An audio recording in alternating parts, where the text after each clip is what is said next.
We begin the show with Virginia Governor Bob McDonnell. He joins us now from Richmond. Governor, thank you for being with us. I want to talk about your state. There may be no more purple state in America than Virginia as we approach this year's elections. The jobless rate in your state has dropped from 7.3% a couple years ago to 5.7% today. That's good news for Barack Obama, isn't it? Well, it's 5.6 today. But I would say that as long as the unemployment rate nationally remains over 8.2, which it has for 38 months, the entire presidency, that's not good news. I think there's some reasons why Virginia's doing better. It's a bipartisan effort, I think, and largely because of our state policies and our great free enterprise leaders here in Virginia. So I guess the voters will have to decide who gets the credit, but I can certainly point to some things we've done that have helped in that area, and we're just positive about business. I think in Washington you see a lot of people talking down about business. The president gets the blame in states where it's high, but he doesn't get the credit in states where it's low? Well, I think as long as you can point to a reason that there's a national policy that has led to that decline in the unemployment rate, then I think it's fair. But no, overall, with the unemployment going down, I'm all for it. It's good for America. But I just think 8.2% nationally, Al, is just unacceptable. Well, let me ask you this. Most of Governor Romney's top economic advisors and his policies are strikingly similar to George W. Bush's: cut taxes, change entitlements, cut spending. Would we be better off with Bush 43 economic policies than Obama economic policies? We'd be better off with somebody who actually knows how to create jobs and who will actually take decisive action to get us out of debt. We're in the worst fiscal shape this country has ever been in. $16 trillion in debt and a chronic unemployment rate. We're recovering slower than Europe and other Western countries because I think our policies for jobs and energy are just anemic with this White House. So I would say Romney's got his own policies and vision. Or would we be better off with Bush 43 policies? I would say it's Romney policies that are going to make a difference because he believes that the way you stimulate job creation is you get things out of the way, like high taxes, high regulation, more litigation, and more unionization. All right, Governor, let me ask you about Hispanics. They're 4 or 5% of the vote in Virginia. You courted them in the last election, but your party has a real problem nationally.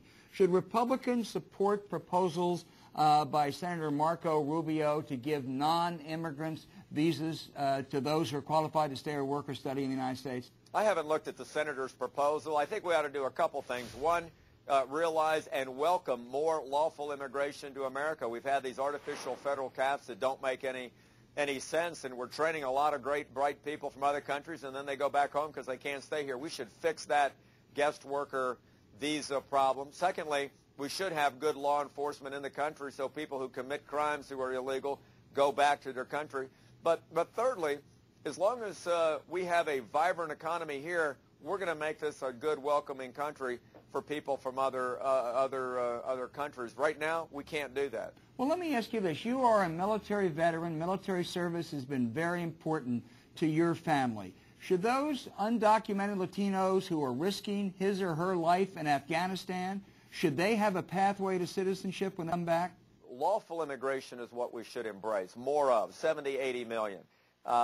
With regard to people that are illegal and that break the law and come here, I think that's the challenge is, Al, is what you get more of whatever you subsidize. And if we find ways to basically have a policy of amnesty on an ongoing basis, I don't think we'll ever solve our immigration problems. We tried that in 1986, and it didn't work. Will you give that Afghan veteran a pathway to citizenship? You're getting into what we call in law school, hard cases make bad law. Of course, people that have fought for our country should get some special consideration. I think that's probably absolutely And that's a pathway to correct. Citizenship? But, well, what I don't think we should do is to say, if you come here for some period of time and just because you haven't gotten caught, that we should automatically allow you to become a citizen. There's a broader problem, and the broader problem, Al, is no good border security. Governor, the reason I'm asking this is, as you know, your party does have a problem. NBC Wall Street Journal poll out on Friday shows Governor Romney losing Latino vote by 69 to 22, much worse than John McCain. Now, that's more than a public relations problem. Yeah, but Al, but I don't think it's because of immigration policies. I mean, I think we embraced comprehensive immigration reform, starting with border security. I tell you what Hispanics in Virginia tell me they want. They want access to the American dream. That's why they come here to Virginia and to America. So they want more opportunities to start small business. So why are they so down on Mitt Romney then? Well, because the general election really hadn't started yet. They don't really know what Mitt Romney's policies are. Mitt Romney has only been the putative candidate now for our nominee for a couple of weeks. I think that's going to tighten up dramatically because Hispanics in Virginia primarily are Catholics, so they're pro-family, they're pro-life, they're hardworking, they want opportunities in small business. That's Mitt Romney's message. I think the more they hear from him, the better Mitt Romney does. All right, let me ask you another subject. You signed a bill that would require all women considering abortion in Virginia to undergo an abdominal ultrasound, but not the more invasive transvaginal ultrasound. Now, some anti-abortion advocates say you got squishy, you got cold feet, you reversed your position and didn't sign that original tough bill.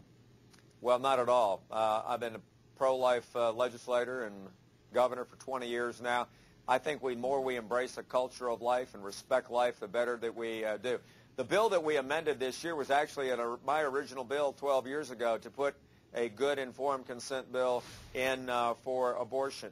And all I did was to say, look, we ought to join 23 other states that have an ultrasound law, some form of it, so that a woman gets all the medical and clinical and legal information she needs before she makes perhaps the most important decision of her life. So I think it was the right balance. We signed the bill into law and joined 23 states that have some form of ultrasound law now. Well, let me turn it around then. If the TSA pat-downs are too invasive, why should the government mandate an abdominal ultrasound that the state might not even pay for? Shouldn't that be a private choice for a woman and her doctor?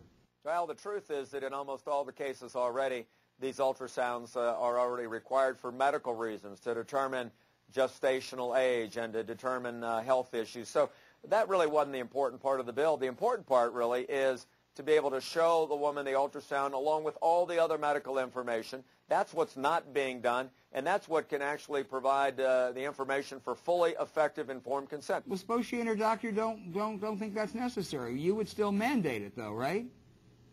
Well, again, it's in a fairly small minority of cases where it's not being performed. But this is the policy that the legislature said. I thought it was the right policy. But it was one bill out of 860, Al. Most of what we focused on was jobs and schools and roads and energy, the kitchen table issues that men and women in Virginia care about. Governor McDonnell, thank you so much for being with us today. Hope to visit